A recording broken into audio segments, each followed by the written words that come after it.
It was a Tuesday. I turned piffy, but it might as well have been any other day. My phone sat on the table, untouched, like a constant reminder of the void that was my family. No text, no call, not even a happy birthday from the guy at the gas station when I grabbed my morning coffee. Not that I expected much, but still, I'd hoped for something, a sign that they remembered me, that I mattered. But I sat alone in my cramped apartment, the one I'd been renting since college. I stared at the screen, waiting for a message that would never come. The silence felt deafening. I was used to it by now, the absence of acknowledgement. But on that day, for some reason, it hurt more than usual. Around 8 my thumb slipped and I opened Instagram. Big mistake. There it was. My younger sister, Sophie, grinning next to a cherry red Toyota. A bow on the hood like it was Christmas. The caption, best 21st ever, with my parents flanking her. All smiles and laughter. A perfect little family moment. I wasn't even tagged, not invited, just erased. The gut punch came instantly. 4 years in a row they'd forgotten me.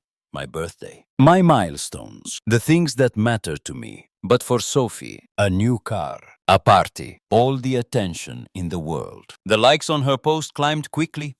Teresa, 500.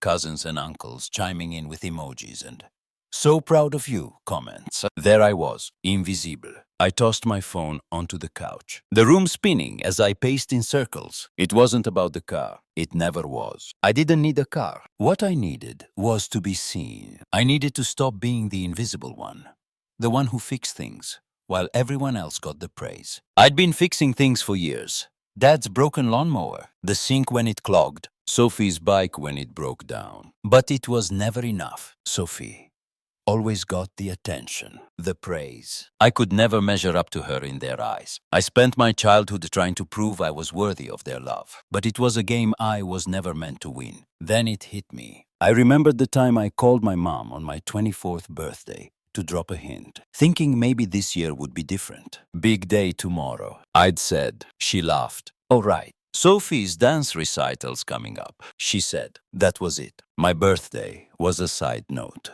I hung up and punched a hole in the drywall. I still hadn't fixed it. This time, though, it was different. I wasn't going to sit around waiting for them to realize what they'd done wrong. Not anymore. I grabbed my phone again, my fingers trembling as I blocked my mom's number. I felt her voice echo in my mind. "Oh, Michael, you're so independent. You don't need us." Next, I blocked Dad's number. And then, with a shaky breath, I hovered over Sophie's contact. But I didn't need the temptation of checking back. I blocked her too. The decision was made. I was done. The next morning, I didn't waste any time. I called my boss at the garage. It wasn't much, but it was a job I had to take to make ends meet. All thanks to a buddy of Dad's who paid me peanuts to fix transmissions. "You sure about this, Mikey?" he asked gruffly. "Your old man won't like it." I didn't care what Dad thought anymore. I hung up without a second thought. By noon, I had found a cheap, sketchy studio apartment across town. I packed everything I owned, 2 duffel bags of clothes, a couple of books I'd never read, my toolbox, and left the old place behind. I took one last look at my dresser. There, sitting on top, was a picture of me and Sophie as kids. We were about 10 and 6, grinning in front of the swing set. Mom had taken it. Dad was probably off somewhere, ignoring us. I stared at the photo, my jaw tight. I didn't need to keep this anymore. I tossed it into the box with everything else. Enough was enough. The new apartment was a dump. The walls were peeling, and the mattress creaked like it was haunted. But it was mine. There was no one telling me what to do, no one nagging me, no one asking for favors. Just me, alone. For the first time, I could hear my own thoughts. And the silence was deafening. For a split second, I thought about unblocking them. Maybe I'd get a text from Mom asking how I was doing, or Sophie complaining that I hadn't liked her car post. But then, I remembered the car, the ball, the party, and I remembered all the years they'd erased me from the picture. No more. I shoved the phone back in my pocket and went to work on a fresh start. The first week in my new place felt like holding my breath. Every morning, I woke up expecting a knock on the door or a phone call from Mom or Dad. But there was nothing, not even a text, not even an attempt to reach out. It was like I didn't even exist to them anymore. It wasn't that I missed them. At least, not in the way I thought I would. I didn't miss the drama. I didn't miss the guilt trips. But I couldn't deny that there was this nagging feeling, a flicker of doubt that I tried to shake off. Maybe they'd come looking for me. Maybe they'd finally see the damage they'd caused. By the end of the second week, I was getting used to the quiet. I spent my days working at the salvage yard, digging through rusted car parts, getting my hands dirty. I didn't care that it was far from glamorous. For the first time in my life, I felt like I was working for something real. I wasn't just fixing other people's problems. I was fixing myself. Then, one afternoon, the phone buzzed. It was a voicemail from Sophie, chirping through her message. Hey, Mikey. Didn't like my car post. Rude much. Mom's freaking out. Says you're ignoring us. Call her. Cool. I snorted. It had been 2 weeks. And that was what got their attention. Sophie's bruised ego because I hadn't kissed her digital ass. The next message was from Mom, her voice shaky, as if she were performing for an audience. Michael, what's going on? Sophie's upset. I haven't heard from you. After everything we've done, this is how you act. I deleted the voicemail halfway through. I didn't want to hear her fake tears. They weren't worried about me. They were pissed that I wasn't playing their game anymore. My phone pinged again. Another message. This time from Mark, my cousin. Dude, your mom's losing it. Says you're breaking her heart. What's up? I didn't reply. Let her lose it. They could all lose it. For years, I'd been the one picking up the pieces for them. And now, when I finally broke free, they couldn't even see it. I went back to work. I didn't care about their drama. I didn't care about Sophie's TikTok post with her car, or Mom's tears, or Dad's lectures. I was done. By the time I had settled into the salvage yard, things had started to feel right. The hum of engines, the grease under my nails, the machines that didn't judge me. It was just me and the work, no one else to answer to. But then, out of nowhere, I got a surprise. Tony, the owner of the yard, yelled across the lot. Mike, you've got visitors. I froze. No one knew I worked here. Not even Mark or my cousins. I straightened up, wiped my hands on a rag, and there they were. Mom, Dad, and Sophie, marching through the yard. Like they owned it. Mom's mascara was already streaked down her face, ready to turn on the waterworks. Dad trailed behind her, his face red, fists balled up in anger. Sophie was filming the whole thing, her phone poised like she was about to capture her next viral moment. I froze. My boots felt like they were glued to the ground, but I wasn't going to let them see that. Mom reached me first, throwing her arms out in a dramatic gesture. Michael, how could you do this to us? You disappear. Ignore us. Sophie's devastated. And your father's beside himself. Her voice cracked on the last words, like she was auditioning for a soap opera. I couldn't help it. I scoffed. Devastated. Really? The car. The party. I jabbed my finger towards Sophie's Toyota, parked crooked by the gate. You threw a damn parade. For me, nothing. Not even a happy birthday. You've been forgetting me for years. And now that I've had enough, you're acting like I'm done.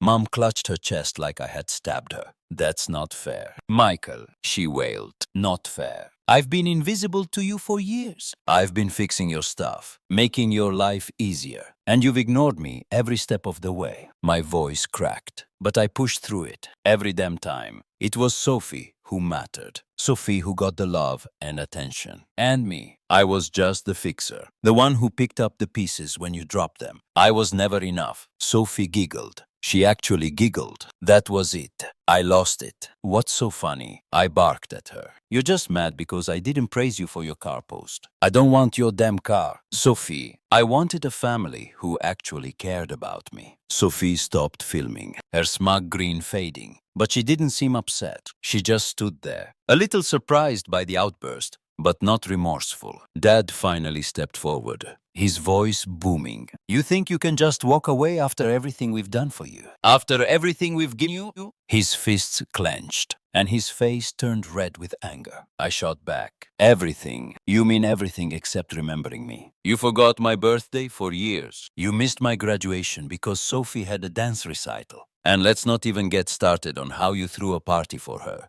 and didn't even invite me. You were too busy polishing her halo to even notice I was here, trying to fix your problems. The silence that followed was thick. Sophie looked at her phone, but this time she didn't smile. She didn't even try to hide her phone anymore. I could feel her eyes on me, but I wasn't playing her game. And then I saw Ezra. He stepped between us, his wrench still in his hand, a calm and firm presence. "Back off," he said to Dad. "Leave him alone." Dad didn't back down. But Tony shouted from across the lot, "Take it outside." Folks, I was done. I turned around and walked back to the shop. They could scream all they wanted. I wasn't coming back. The following days felt like I was stepping into a new version of myself. One I didn't recognize at first, but one that felt undeniably real. My world had shifted from being constantly defined by my family's expectations to something I could control. I was working at the salvage yard, fixing up cars and engines, and there was a sense of peace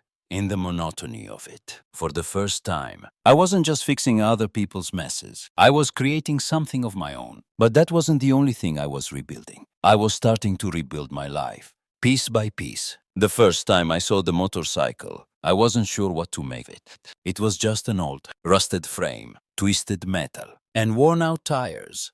A mess that no one would look twice at. But to me, it symbolized something bigger, a chance to make something real for myself, something that wasn't just about repairing other people's mistakes. I worked on that motorcycle every free moment I had. My hands moved with purpose, taking apart the old parts, cleaning out the rust, piecing it back together. I named it the Unseen because it represented everything I had been for so long. Forgotten, overlooked, ignored, but also everything I was becoming. Real, strong, and in control of my own destiny. Then, one day, Ezra looked over and grinned. "That bike's looking good," he said. A rare compliment from someone who rarely spoke much. He had become the closest thing I had to a friend in the past few weeks. He didn't ask questions, didn't pry into my life. He just let me work. I appreciated that more than he knew. I finished the bike by the end of the third week. It was rough around the edges, but it was mine. The engine growled to life when I fired it up. Its roar a sound of liberation that felt like it was coursing through my veins. I welded a small steel plate onto the frame. Simple, but significant. The words, "I am enough," were etched into it. Not flashy, not for anyone else to see. Just for me. It was a statement I needed to make. One that went beyond anything they could have given me. I didn't need their validation anymore. That night, I took the bike for a ride. The wind hit my face as I roared down the street. The engine vibrating beneath me. It felt like freedom. Raw, unfiltered, and all mine. As the road stretched out ahead, I could feel the weight of the past years lifting off me. I wasn't the forgotten kid anymore. I wasn't the one who had to beg for attention. I wasn't the one who had to fix everything. I was Michael, just Michael, and that was enough. I thought about my family.